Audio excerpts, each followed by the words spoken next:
What is it about capes that fascinates me so much? Is it that their large, smooth, complementing shapes are a fine test of how well we can blend? Is it because we spend most of our time looking at the back of our models when we play? Or is it because after painting the rest of the model one way, capes are a great opportunity to paint something that's different altogether? I'm Adam, the Mini Wall Painter, and in this video I'm going to teach you one way how capes should be painted. I'll catch you after the intro.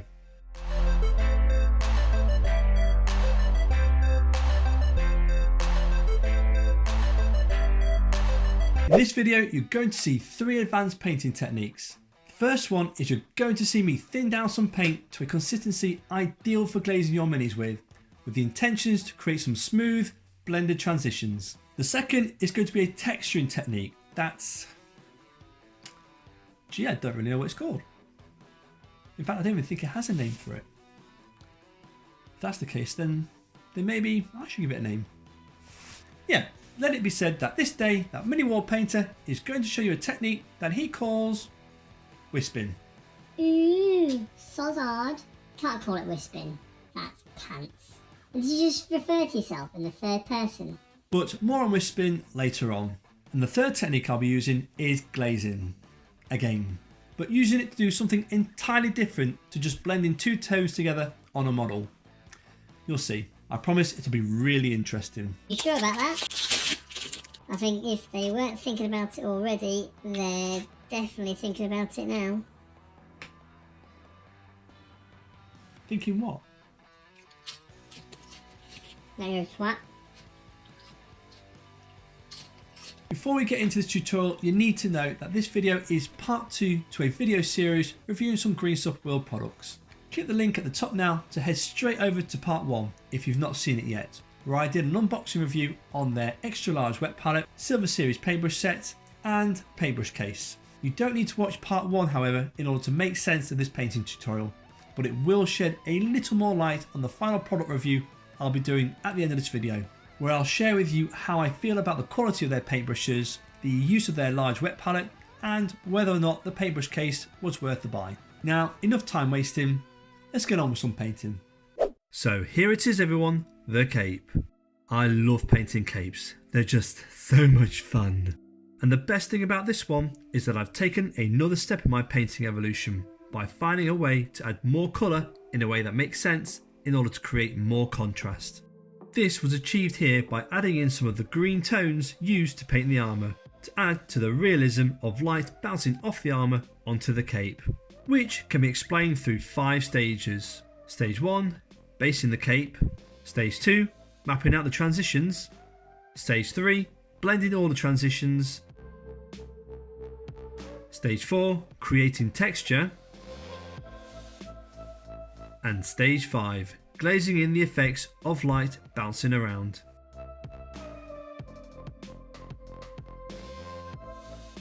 So turning back to stage 1, I'm going to base the cape with Vallejo Amethyst. This will give me a strong dark tone that I will later use for the darkest of shadows in the cape's folds. Notice how crap the paint is going onto the model. It's rubbish. And it's the result of paint not being shaken enough whilst in the bottle before applying some to your palette. Do nothing about this and it will take you about 10 coats of paint, like it did for me, to get a nice solid finish. To avoid this happening, remove the nozzle from the paint bottle, insert a stick and really give the contents a stir. After doing this, the paint will stick to the model a lot better. So don't forget, be sure to give your paints a good shake and stir if needs be, if they've been sat on your desk for a long time. Moving on. The next conundrum is to work out what red to use to actually paint the cape with. To work this one out, I consulted all the varying red paints I have and applied a small amount of each to my palette to see if just one stuck out more than the rest.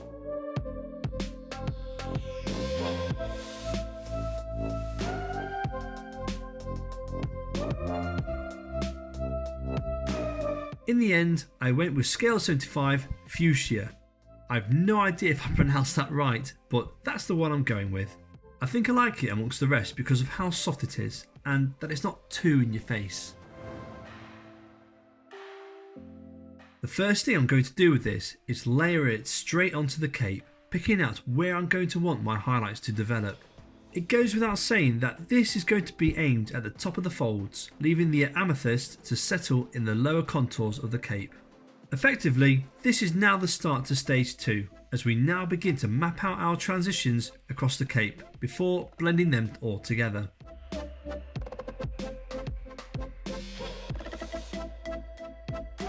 With that colour now in place, I get it, it's screaming out pink. But that's okay at this stage because we're far from finished yet.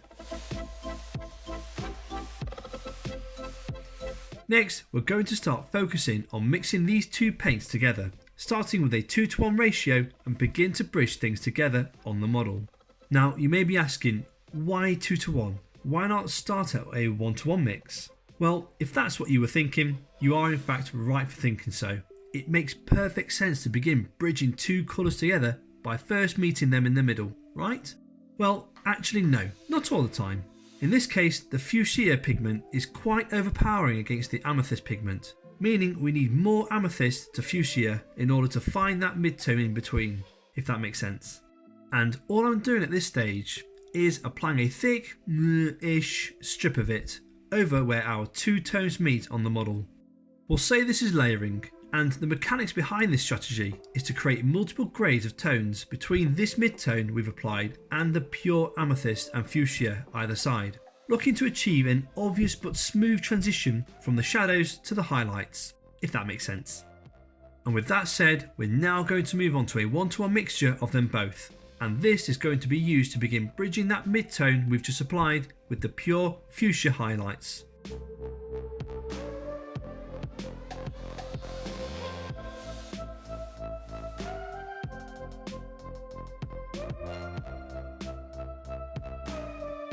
Remember, during stage 2, as I block in all the different tones, I'm not glazing them on or anything fancy like that.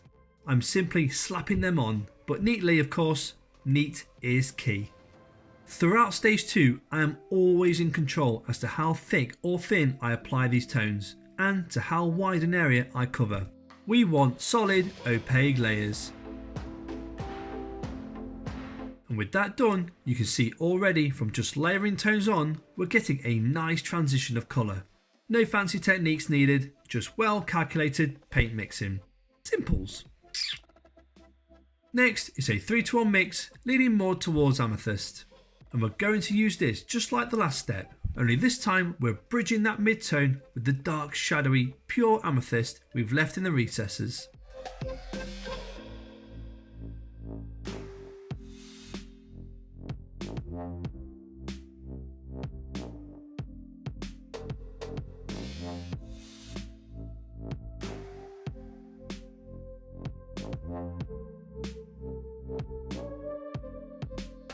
In some areas, you might find yourself layering straight over all the pure amethyst, a little like I'm doing here. This is no big deal. In fact, in some cases like this one, it works out better because not all recesses are intense enough to warrant going as dark as pure amethyst, and doing so would look a little out of place. So don't be shy to change things as you go on. Oh, and this by the way is stage 2 complete, with all our tones mapped out onto the model. Moving on to stage 3, it's all about the blending. We've mapped out a selection of mixtures with our darkest tone and lightest tone. It's just a case now of filling in the gaps. To start things off, I've watered pure fuchsia down to a consistency suitable for glazing, and I'm making small short passes with it from the slight tone down areas on the cape going into the purest form at the top of the folds, being diligent enough to keep each stroke consistent and without going over any spots I've already done.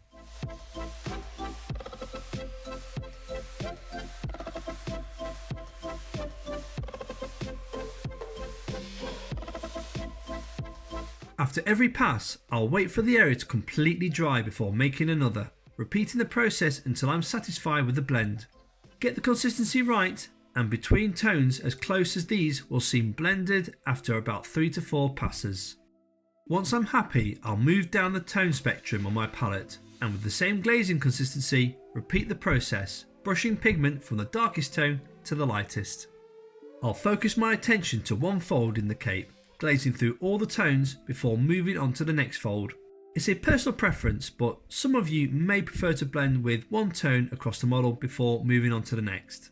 It doesn't really matter as long as you're happy with what you're doing and get the result you're after. Blending is not an exact science. You're literally trying to bring order to chaos, and it doesn't matter how loyal you are, your level of success will come down to your ability to remain calm, focused and enthusiastic towards creating something you've never done before.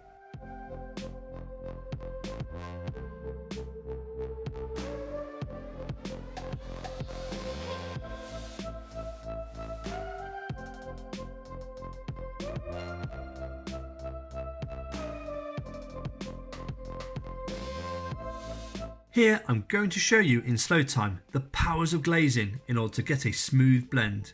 With a pure fuchsia highlight on the corner of the cape next to a 1-to-1 layer of fuchsia and amethyst, I'm going to glaze over where these two tones meet with that same 1-to-1 mixture. And notice with each pass I'm allowing one to dry before applying another. And again.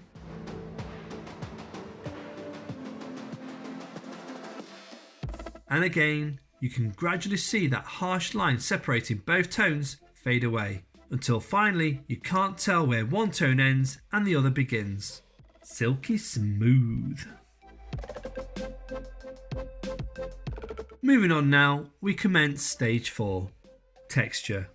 To achieve this, I like to go back to my brightest highlight, which in this case is pure fuchsia, and with a very fine wispy brush, I like to create small, crispy crisp lines in all manner of directions that ultimately finish towards the tops of the folds where our pure fuchsia highlights are placed.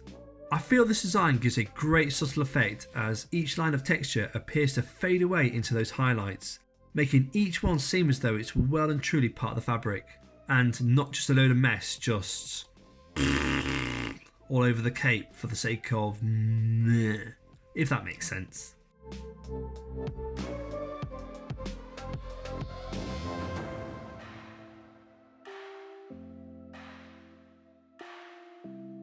Next up is a 1-to-1 mix of Black Forest Green and Errati Green as we go into stage 6. Wait, no, my bad, that's a 2-to-1 mix. Clearly I didn't feel it was dark enough.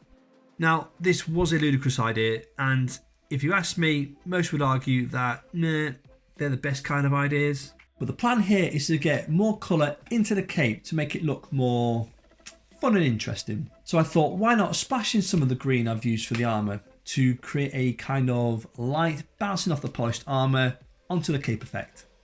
Now I could not be bothered at this stage to do this the hard way by mixing all my colours together and conduct some intense blending. So instead I decided to cut every corner possible and just glaze straight onto the cape with this green colour, hoping to tint the surface.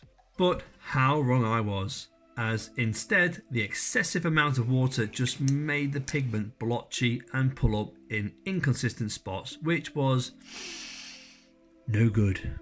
So I wiped that all away and looked to approach this with less water in my bristles and tried again.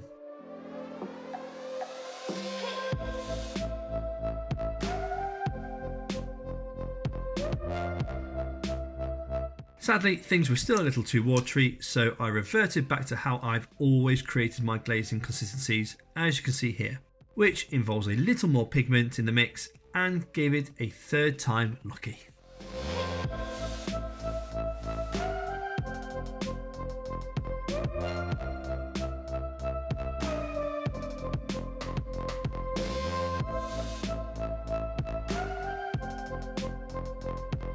And just to be safe that I've got this consistency where I want it, I slapped a quick pass over my thumbnail to check that we're just tinting the surface. If I'm honest, I still wasn't convinced with how it was applying, but I was bored of just wiping it away every time, so I'm going to give it a chance and I'll let all the pigment collect to the centre of each area and let it dry to see what happens.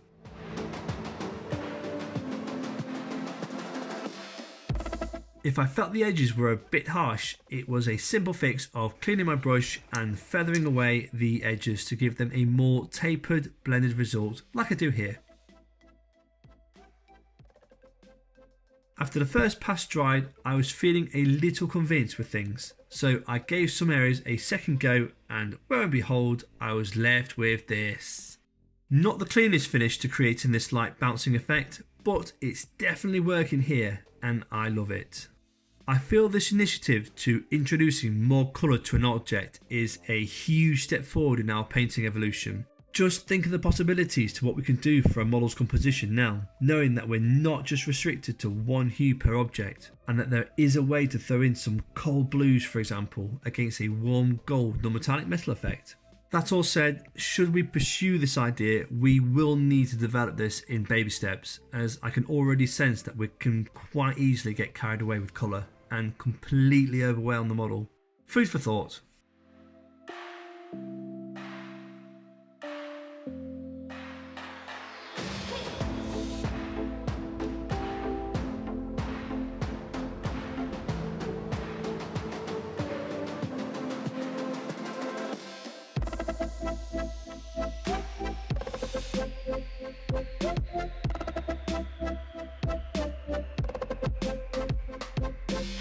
So to recap on the whole process, we've got 6 stages. Base coating with our darkest tone, mapping out our transitions, blending everything together, adding texture, and finally slapping in a new colour that we can justify from another area on the model, which in the case of our chapter master is the light reflecting off the green armour onto his cape. It's that simple.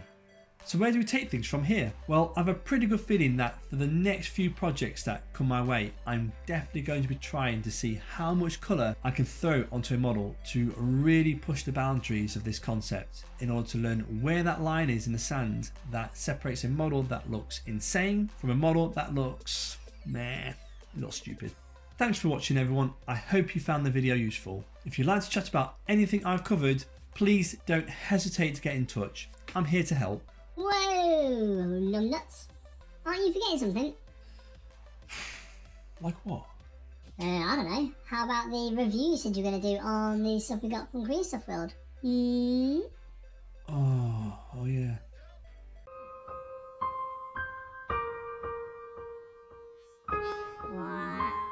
Paintbrushes. So I bought a set of 4 paintbrushes amongst other things from Green Stuff World a couple of months ago. Now I've had some time to give them a good beasting, and I want you all to know that I really like them. The set costs around £25, which is a little pricey for a set of workhorse brushes, but then I did set out to find something that was both robust and sharp in point, hoping they'll last me close to a year, with the intent to slap paint on layer after layer. The sizes 00 and 0 are really good for adding wispy textures. The size 1 is a good layer brush that will reach into those nooks and crannies, and the size 2 is great for basing with. 2 months in and I'm pretty happy to recommend this brush set to anyone.